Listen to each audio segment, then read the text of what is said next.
ఏ అమ్మాయి అయినా ఈ వీడియో చూస్తుంటే నేను చెప్తున్నాను, తల్లి ఒక తండ్రి పొజిషన్లో ఉండి చెప్తున్నాను, వెరీ ఇంపార్టెంట్. తెలియని వ్యక్తి నీకు హాయ్ బేబీ అనో, డార్లింగ్ అనో, లేకపోతే ఏదో ఫ్రెండ్ అనో, లవ్ అనో ఏదో పేరు చెప్పి నిన్ను మోసం చేయడానికి ట్రై చేస్తే పడకు. ఎందుకంటే నిన్ను అలా రోడ్ల మీద వాట్సాప్ల్లో వెతుక్కునేవాడు నిజమైన వాడు కాదు. రోడ్డు మీద వాట్సాప్ మీద ప్రేమలు దొరకవు. Very important. స్టేటస్లోను ఇన్స్టాగ్రాముల్లోనూ ప్రేమలు దొరకవు. చాలా ఇంపార్టెంట్. జీవితం ఇన్స్టాగ్రామ్లోనో సోషల్ మీడియాలోనో జరగవు. ఇది వెరీ ఇంపార్టెంట్.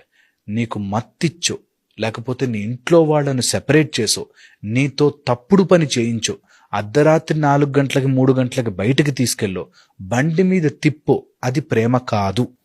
నిజమైన ప్రేమ నీ కోసం నిలబడుతుంది. నిజమైన ప్రేమ నీతో కలిసి ఉంటుంది. నిజమైన ప్రేమ డైరెక్ట్గా నీ తల్లిదండ్రుల దగ్గరికి రాగలుగుతుంది. నిజమైన ప్రేమ నీ తల్లిదండ్రులను సెపరేట్ చేసి నీ పర్సనాలిటీని సెపరేట్ చేసేలా ఉండదు. ఇది నిజమైన ప్రేమ. తెలియకుండానే మన ఆ ట్రాప్లో దింపి ఆ చీకటిలో మనం మన ఇంట్లో వాళ్ళని కూడా వద్దనుకునేలాగా తయారు చేస్తున్నారు. ఇప్పుడు డ్రగ్స్ అని, లేకపోతే ఫొటోస్ అని, వీడియోస్ అని, మనం చేసే అన్ని పర్సనల్ పనులన్నిటికీ వీడియోలు తీసి ప్రూఫ్లుగా పెట్టుకుని మోసం చేస్తున్నారు. అందుకని ఏ అమ్మాయి అయినా సరే, 13, 14 ఏ అమ్మాయి అయినా సరే, ప్లీజ్ ఇలాంటి నక్కలు తిరుగుతున్న రోజుల్లో జాగ్రత్తగా ఉండాలి. చాలా చాలా ఇంపార్టెంట్. ఏ తండ్రి చెప్పలేని మాటలు ఏంటంటే, వాడెవడో నిన్ను మోసం చేసి తీసుకెళ్ళిపోతాడే, ఓ రూమ్కి ఎక్కడికో తీసుకెళ్తాడే అని చెప్పలేని మాటలు. నేను I think I have this capacity. ఒక కౌన్సిలర్ గానో, లేకపోతే ఒక న్యూరోలింగ్విస్టిక్ ప్రాక్టీషనర్ గానో, ఎమోషనల్ థెరపిస్ట్ గానో, I want to do this.